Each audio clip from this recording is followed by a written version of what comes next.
Aujourd'hui, si j'ai envie de vous parler de la dépendance affective, c'est que c'est quelque chose que je retrouve aussi bien dans des couples qui sont ensemble depuis un certain temps, qui viennent de se former, ou aussi chez des personnes célibataires qui soit désirent se mettre en couple mais qui ont du mal à vraiment aller plus loin dans la relation ou ont déjà vécu de nombreux échecs et du coup ont cette difficulté aussi de refaire confiance dans les relations. Alors pourquoi je vous en parle, c'est que c'est quelque chose qui vient souvent mettre le couple à mal parce qu'au départ c'est très gratifiant, je recherche quelque chose de fusionnel, je me sens aimée, j'aime passionnément et au bout d'un moment la relation se délite un peu parce que ça devient enfermant.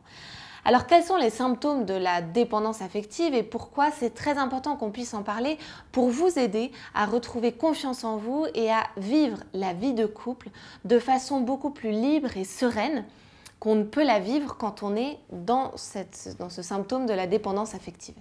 Alors, comment on voit, quels sont les symptômes les plus prégnants? Je dirais que c'est cette difficulté à être séparé sans être tout le temps en contact. Aujourd'hui, on a la chance d'avoir beaucoup de portables, de liaisons dans tous les sens, mais c'est aussi, ça vient renforcer cette pathologie, je dirais, un peu du siècle, qui est la dépendance affective. Parce que du coup, on est tout le temps en lien et il faut qu'on soit tout le temps en lien. Donc ça va être si on se quitte une journée, en fait on se sera déjà tout raconté dans la journée parce qu'on est sans cesse en lien. Si ça fait depuis 2 heures que je n'ai pas de nouvelles, je me dis mais en fait il ou elle fait autre chose, il ne pense pas à moi. Ou alors on se quitte pendant 2 jours et il faut absolument s'appeler pendant 1 heure le soir pour être rassuré, tout se raconter. Et finalement, ça devient un peu étouffant parce que vous avez du mal à vivre pour vous-même. Quand l'autre n'est plus là, l'absence de l'autre est pesante et vivre pour vous-même, seul, ça devient compliqué.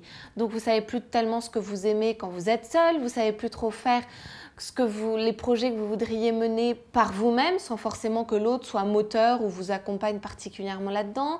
Du coup, vous remettez en cause ce que l'autre peut vous pousser à faire en vous disant mais en fait, c'est pas vraiment ce que j'ai envie de faire, mais si je le fais pas, je risque de mettre à mal la relation.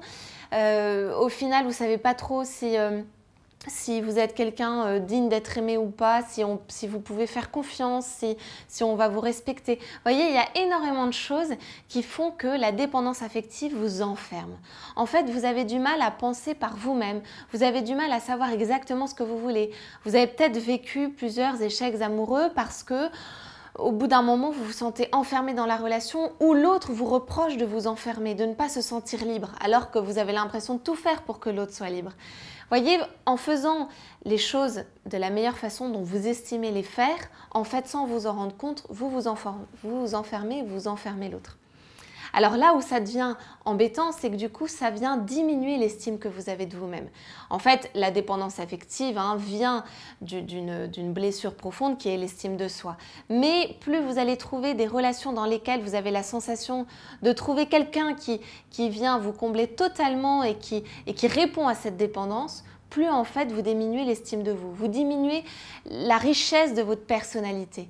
Et donc vous appauvrissez non seulement vous-même, mais aussi la relation et les relations que vous pouvez avoir à l'extérieur. Souvent, les relations sociales extérieures, ça m'ennuie. Souvent, vous avez moins de relations familiales aussi. Vous êtes dans quelque chose où le couple devient premier, où cet amour que l'autre vous porte devient premier et vital, essentiel. Là où, évidemment, c'est très important d'avoir cet amour en couple, mais ça ne doit pas être vital au point où je dois me détruire si l'autre n'est plus tel que j'estime qu'il ou elle devrait être avec moi. Donc l'idée aujourd'hui, c'est qu'on vous nourrit de plein de choses. Vous voyez, la solution que la société nous donne, c'est une société de consommation. Donc vous allez, quand je me sens un peu seule, quand je me sens pas bien, je vais sortir, je vais aller au cinéma, je vais aller m'acheter telle ou telle chose parce que j'ai besoin d'être comblée. Ou alors je vais aller sur des réseaux sociaux où je vais être très valorisée parce que j'ai montré des photos de moi et tout le monde va me dire t'es super jolie, nanana. Ou alors je vais aller voir les photos des autres et je vais me dire mais en fait les autres sont super bien et moi je suis pas bien à côté. Voilà. Vous voyez, il y a la société essaye de nous combler, de faire en sorte qu'on n'ait plus tellement à vivre la solitude. Et pourtant la solitude est importante parce qu'elle nous nourrit, elle nous construit, elle fait qu'on enrichit aussi notre façon de réfléchir, de penser, on peut avoir de nouveaux projets. Et pour moi, c'est essentiel d'essayer de se protéger de cette espèce de flux d'informations qui font que, après, je projette tout sur mon couple et mon interlocuteur privilégié va devenir mon conjoint pour me combler sur tous les petits manques que je peux avoir. Donc par rapport à ça, moi j'ai voulu vous aider pour aider, évidemment, vous savez qu'aujourd'hui j'aide de nombreux couples et pour aider les couples à durer. Et surtout, parce que pour moi ça c'est un point essentiel que je développe beaucoup, c'est que vous puissiez vivre en couple mais en étant libre intérieurement. Je ne dis pas que c'est une liberté extérieure où je fais ce que je veux quand je veux, non c'est pas ça. Il y a quand même évidemment cette vie à deux, voire à plusieurs, voire à plus de deux s'il y a des enfants. Mais c'est aussi, c'est avoir votre propre liberté intérieure et pouvoir vivre la relation de couple en enlevant les pressions qu'il peut y avoir, en enlevant cette espèce d'absence de sérénité, ces doutes, ces besoins sans cesse d'être en contact, d'avoir tout le temps besoin d'être rassuré. Est-ce que tu m'aimes? Est-ce que tu es sûr que tu m'aimes? Mais ça fait 3 jours que tu m'as pas dit que tu m'aimais. Voilà, voyez, alors j'exagère peut-être un peu, mais dans une moindre mesure, en fait, il y a de nombreuses personnes qui sont sujettes à cette dépendance affective, qui n'en souffrent pas comme ça, mais qui ne comprennent pas les répercussions que ça peut avoir sur leur vie. Donc, ce que je vous propose aujourd'hui et tout ce travail qui va vous aider là-dedans, c'est justement de comprendre d'où vient cette blessure que vous pouvez avoir, d'où vient ce manque d'estime de vous, d'où vient cette faiblesse qui fait qu'ensuite, vous allez être en demande excessive finalement par rapport aux autres et particulièrement aussi par rapport au conjoint. Ou qui fait aussi que du coup, vous êtes peut-être trop idéaliste dans les relations amoureuses et vous avez du mal à vous fixer, à trouver la relation qui vous convient. Vous avez du mal à faire confiance et vous avez du mal à vous sentir vraiment aimé et valorisé autant que ce que vous estimez devoir l'être. Donc, c'est plein d'outils que je vous donne pour que vous puissiez comprendre ça. Plein de petits exercices pour vous aider à vous poser les bonnes questions et du coup, à prendre des résolutions au quotidien. Vous verrez, je vous donne des petits exercices à faire au quotidien. C'est nourri de plein d'exercices où vous allez pouvoir vous revaloriser, savoir ce que vous voulez et pouvoir enfin vous aimer vous-même et donc avoir moins besoin du regard de l'autre, du regard du conjoint ou des autres à l'extérieur et de la reconnaissance extérieure qui parfois est trop importante et vous enfonce et peut vous déprimer parce que souvent on ne retrouve pas toute la reconnaissance dont on a besoin.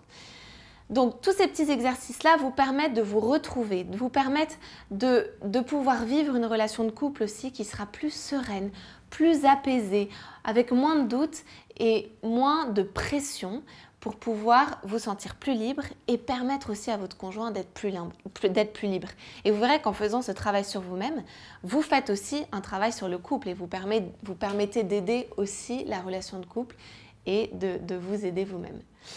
Donc n'hésitez pas, commencez tout de suite le travail, c'est pas la peine d'attendre, je crois qu'il faut le faire tout de suite si on sent qu'on a cette petite fragilité, si même vous avez pu vivre cette fragilité dans des relations amicales ou dans des relations familiales, surtout n'hésitez pas, ou même au travail, hein, si vous avez besoin de beaucoup de reconnaissance, tout ça, n'hésitez pas à commencer dès maintenant ce travail-là et pour en savoir plus, vous pouvez cliquer directement sur le lien en dessous de la vidéo.